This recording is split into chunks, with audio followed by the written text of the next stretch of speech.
This is vTalkInsight, Market Drivers Daily, for April 10th, 2026. Energy disruptions in the Middle East, a fresh inflation jolt, and rising AI cyber risks are colliding today, forcing equities, rates, and credit to rethink how much risk they are really pricing. Let's start with geopolitics and the energy shock sitting behind so many of these moves. Geopolitics and energy remain the anchor macro story, even as headline markets try to lean into a ceasefire narrative. Diplomatic efforts have reduced near-term fears of a direct military clash, but the underlying structure of risk has not improved much, and that gap between the political reality and market pricing matters for portfolios. Talks between the United States and Iran and Islamabad highlight that both sides remain far apart on nuclear enrichment, missiles, and Iran's demand to control the Strait of Hormuz. The strait is still largely blocked, with only a fraction of normal tanker traffic moving, hundreds of ships effectively stranded, and uncertainty over proposed tolls and sanctions risk deterring many operators. Pakistan and China are emerging as key intermediaries, yet all sides acknowledge that only a durable diplomatic solution will normalize flows, and that looks distant.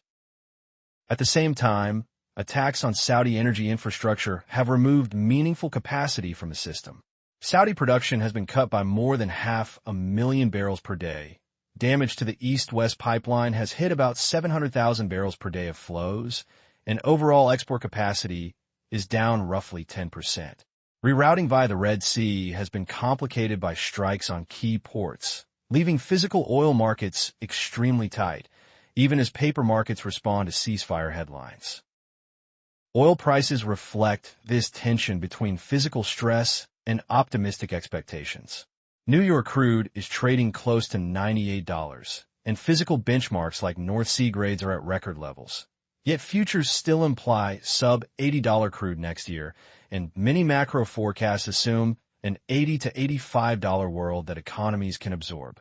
Earlier this week, a ceasefire announcement triggered one of the steepest weekly oil declines in months. But with Hormuz still constrained and infrastructure damaged, that relief looks increasingly fragile.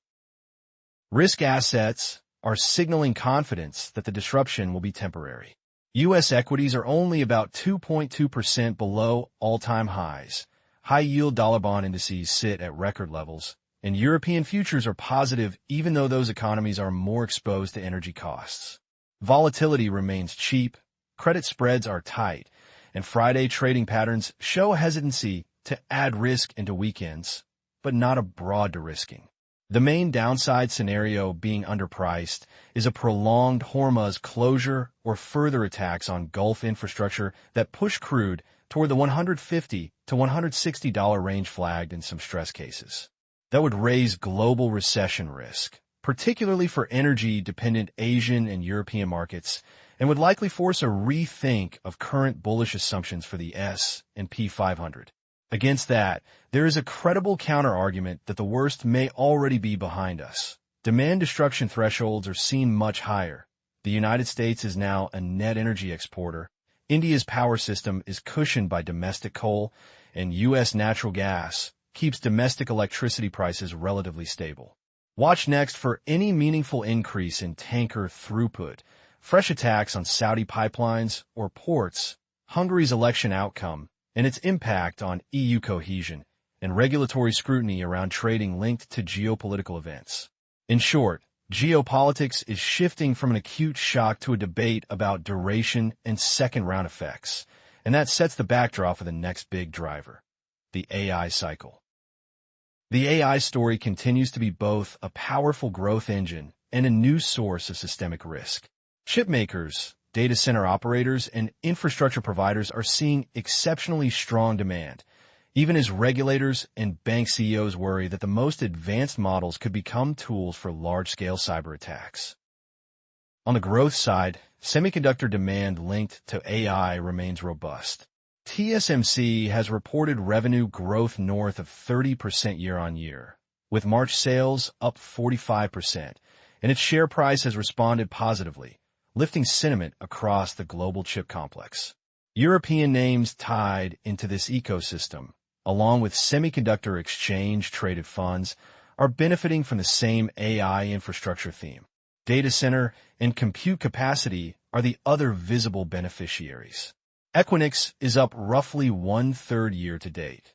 Blackstone is preparing an initial public offering for a digital infrastructure trust focused on AI data centers, and CoreWeave has secured major new capacity agreements with firms like Meta and Anthropic.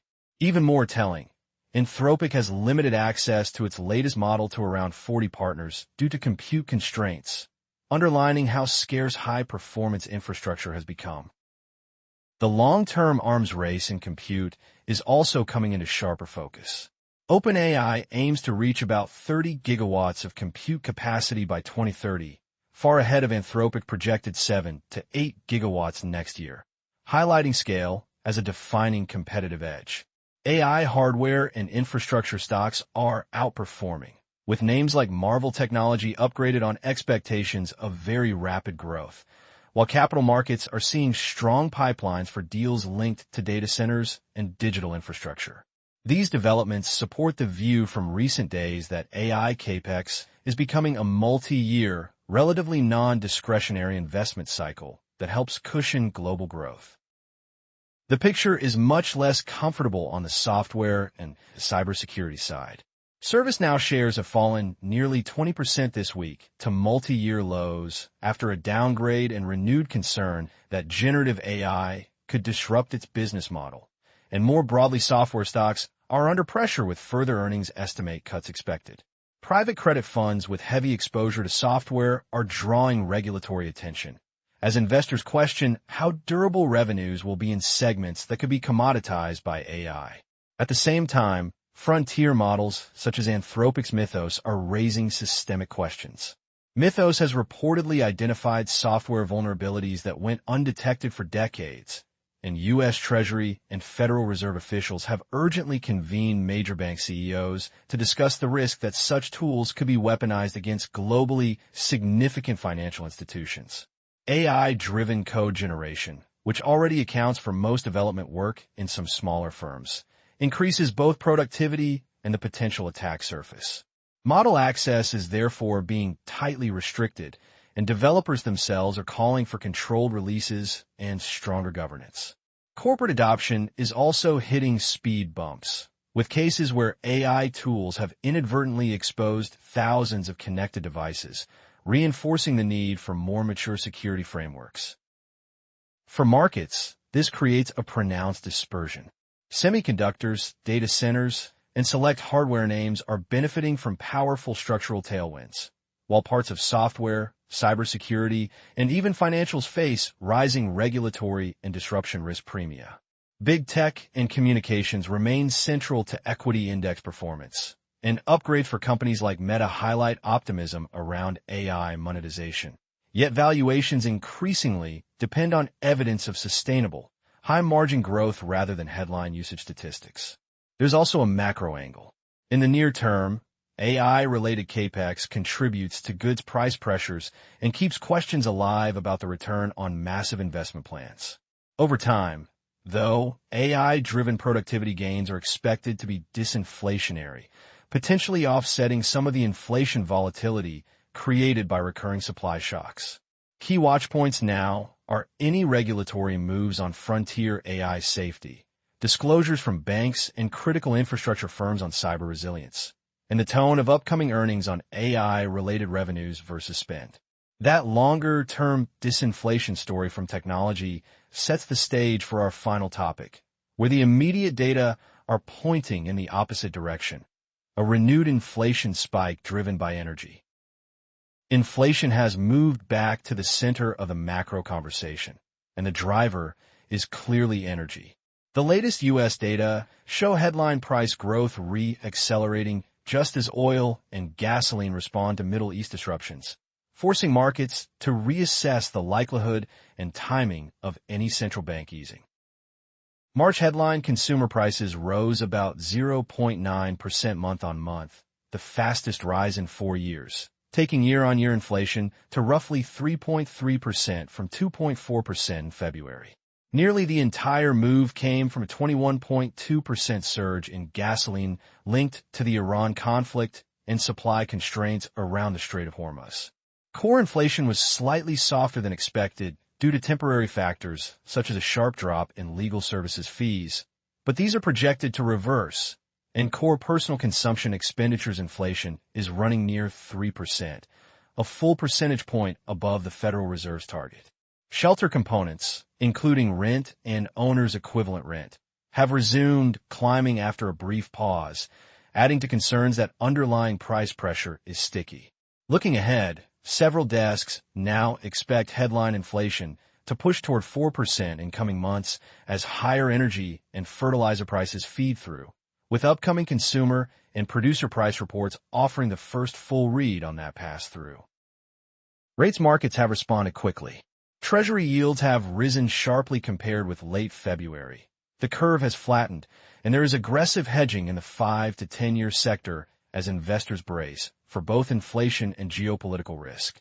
The probability of near-term Fed rate cuts has been marked down, and recent minutes have reminded markets that policymakers could even consider further hikes if energy-driven inflation persists. At the same time, the Federal Reserve is also signaling that it is inclined to look through a pure energy shock, supporting a pause rather than an immediate policy shift. On the real economy side, consumer sentiment has dropped to its lowest reading since the late 1970s, with more than half of households saying high prices are eroding their personal finances.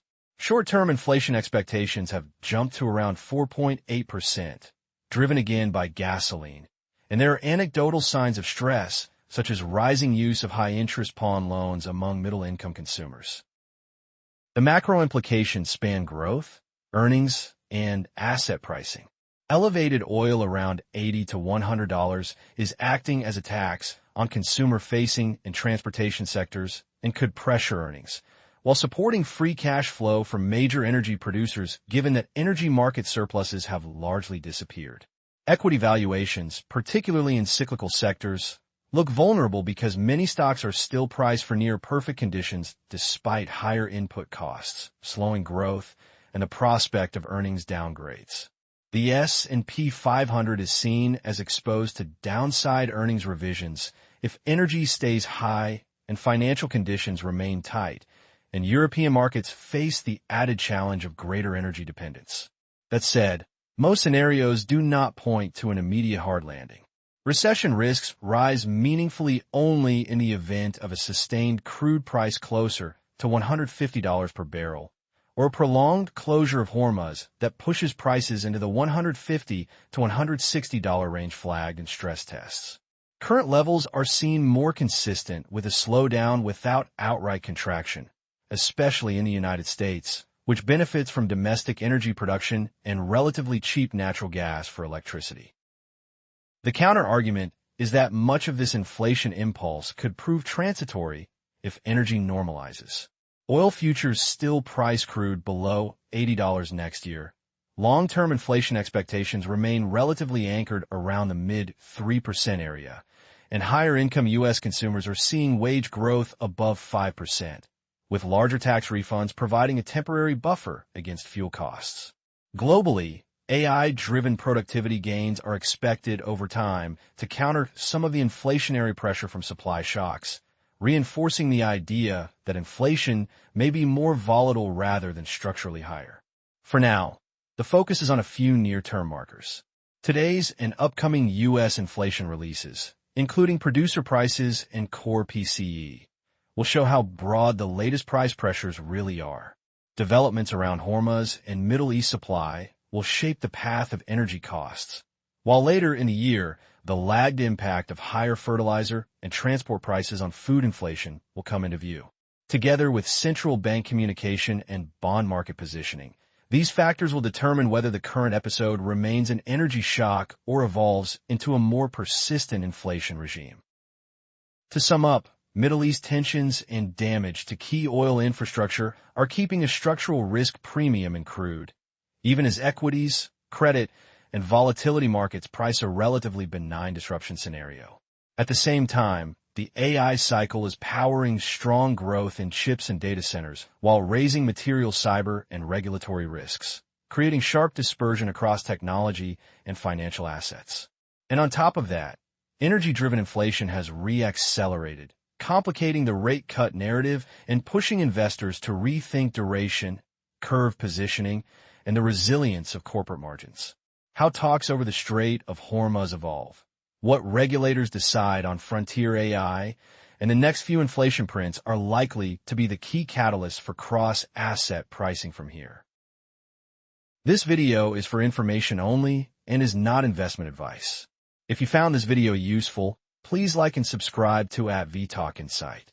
Alternatively, visit vTalkInsight.com to chat with our specialized AI market assistant and access the latest interactive market insights.